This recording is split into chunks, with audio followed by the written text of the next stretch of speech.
আসসালামু আলাইকুম।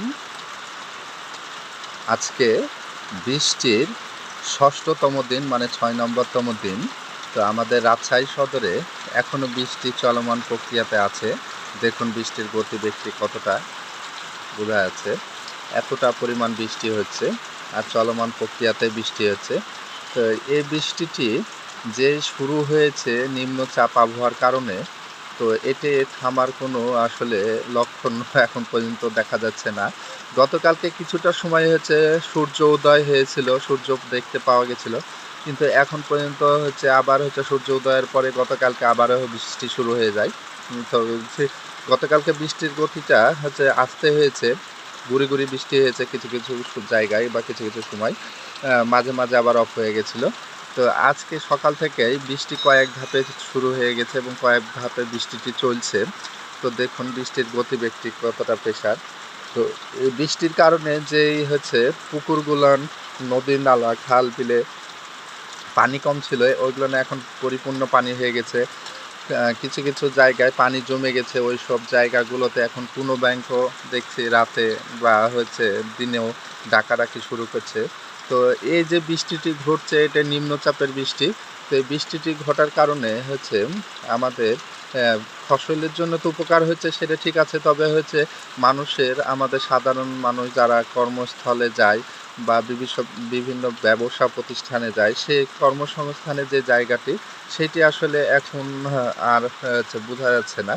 তো হচ্ছে মানে যেতে খুব অসুবিধা হচ্ছে, বাধাপ্রাপ্ত হয়েছে। আবার কেউ কেউ কর্মস্থলে ভিজেও যাচ্ছে, সেইভাবেও আবার হচ্ছে থাকতে হয়েছে।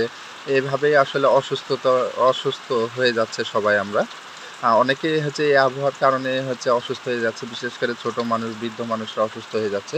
তো আমার একটি অনুরোধ থাকবে আপনাদের কাছে যে অবশ্যই যতটুকু পারবেন সতর্ক থাকবেন।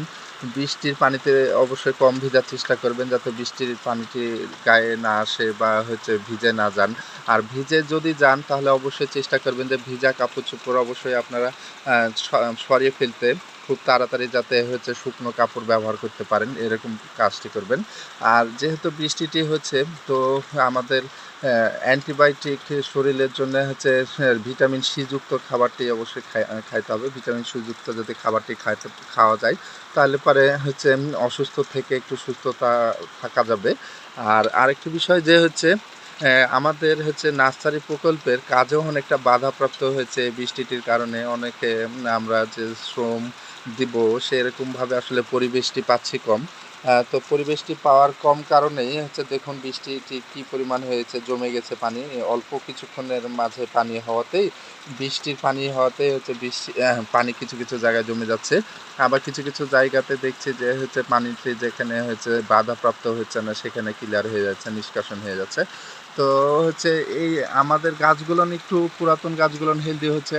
তবে এখন কিন্তু চারা প্রোডাকশনের জন্য উত্তম সময়, বিশেষ করে হচ্ছে বাগান বিলাস, তারপরে কাঠগোলাপ, তারপরে নাকচাপা, প্লুবেরিয়া, তারপরে হচ্ছে গরমের প্রোডাকশনের গাছগুলো যেগুলো হচ্ছে গরমের সময় প্রোডাকশন করা সম্ভব হয় সেই গাছগুলো। তো একটি গাছের অবশ্য ক্ষতি হচ্ছে, সেটাই হচ্ছে আমাদের অ্যাডিনিয়াম গাছের যেগুলো হচ্ছে বীজগুলো আছে, সেই বীজগুলো কিন্তু একটু পচন সৃষ্টিটি ঘটছে। হ্যাঁ, কন্টিনিউ পানি হওয়াতে গত ৬ দিন যাবৎ পানিটি হচ্ছে, পানিটির গতিবেগও অনেকটা বেশি। তো সেই কারণে হচ্ছে অ্যাডিনিয়াম গাছগুলোনের যে বীজ এসেছে, বীজগুলো হচ্ছে একটু পচন আসছে, পচন ঘটছে। তো যাই হোক হচ্ছে অন্য অন্য গাছ যেগুলো পার্মানেন্ট গাছ আছে সেগুলোর জন্য একটু উপকার হচ্ছে, তারা বেশ ভালো আছে। আর হচ্ছে এখন হচ্ছে গাছগুলো একটু হেলদিও বেশি হচ্ছে, যেগুলো হচ্ছে পুরাতন গাছ ঝোপালো হয়ে যাচ্ছে, বড় হচ্ছে। তো সব মিলিয়ে আসলে বৃষ্টিটা কিছুটা উপকার তো বেশিই করছে, এবং তার পাশাপাশি কিছু গাছের একটু ক্ষতিও হয়। যেরকম সাকুলেন্ট গাছগুলোনের একটু ক্ষতি হয়ে যায় এই সময়তে। সাকুলেন্ট কিছু আমি হচ্ছে পট চেঞ্জ করে হচ্ছে রেখেছি। তো হচ্ছে ওইগুলো গাছগুলোতে আসলে হচ্ছে বৃষ্টির পানি পড়তে আছে এবং হচ্ছে একটু ক্ষতি হওয়ার সম্ভাবনাটা বেড়ে গেছে। তো যাই হোক হচ্ছে, যেহেতু ভিডিওটি বড় হয়ে যাচ্ছে, তা আপনাদেরকে বিশেষ করে অনুরোধ করবো যে কর্মস্থলে যেখানে আপনারা যাবেন, ব্যবসা প্রতিষ্ঠানে, অবশ্যই যদি ভিজে যান তাহলে অবশ্যই শুকনো কাপড় ব্যবহার করার চেষ্টা করবেন। আর অবশ্যই ছাতা, রেনকোট এবং হচ্ছে ক্যাপ এগুলো ব্যবহার করবেন। তাহলে পরে বৃষ্টি থেকে, ভিজা থেকে বিরত থাকতে পারবেন এবং নিজে সুস্থ থাকতে পারবেন। নিজে সুস্থ থাকতে পারলে পরিবার সুস্থ থাকতে পারবে। আর অবশ্যই সতর্ক থাকার চেষ্টা করবেন। ধন্যবাদ।